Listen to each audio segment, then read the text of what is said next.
ओं श्री लक्ष्मी जगन्नाथाय नमो नमः। आमर हिंदू सनातन शास्त्रीय धारारे आमे विविध प्रकार पूजा पर्वाणी उत्सव पालन करिथाउ।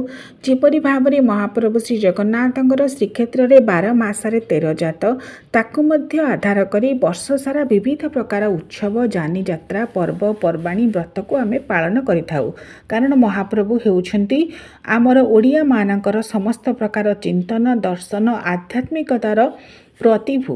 तेणु महाप्रभु उद्देश्य रे विविध प्रकार पर्व को पालन करा जाए एवं आहुरी मध्य आमर हिंदू धर्म रे अनेक प्रकार व्रत पर्व पर्वाणी पालन करा जाए, जेउथुरु अधिकांश व्रत को साधारणतः महिला माने पालन करिथांती।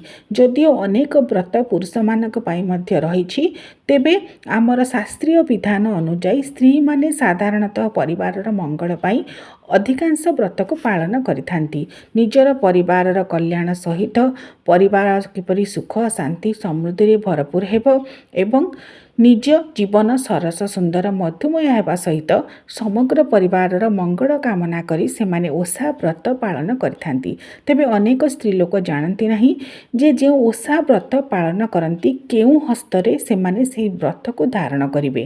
केही केही कौनसी व्रत को बाम हस्तर धारण करती, केही केही दक्षिण हस्तर धारण करती। आज आसंतु जानिबा व्रत धारणर शास्त्रीय विधि। शास्त्र रे ए संपर्क रे कौन कहा जाइछि एवं आपण वर्ष सारा जेतेबेले जेउ व्रत को पालन करुछंती सेतेबेले किभली भावरे केउ हस्तरे व्रत को धारण करिवे।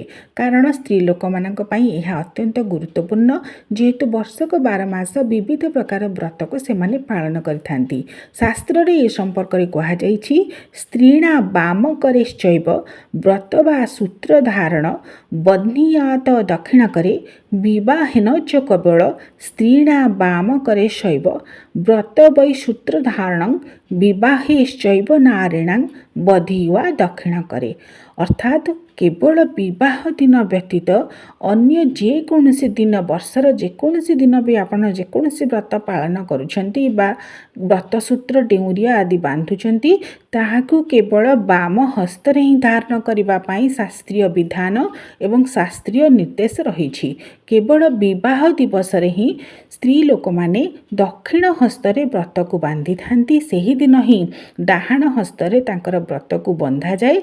वर्षर अन्य जेकोसी समय रे जेकोसी व्रत को पालन कले सेही व्रत सूत्र वाम हस्तरे ही धारण करिवे, यह ही शास्त्रीय निर्देश।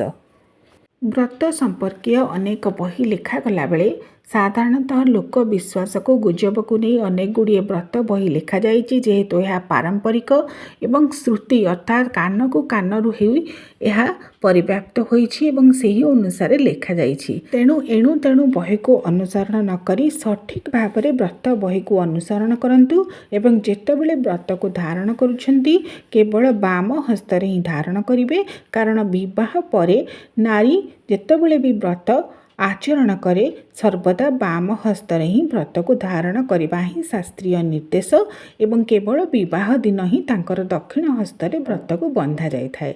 ओं श्री जगन्नाथाय नमो नमः।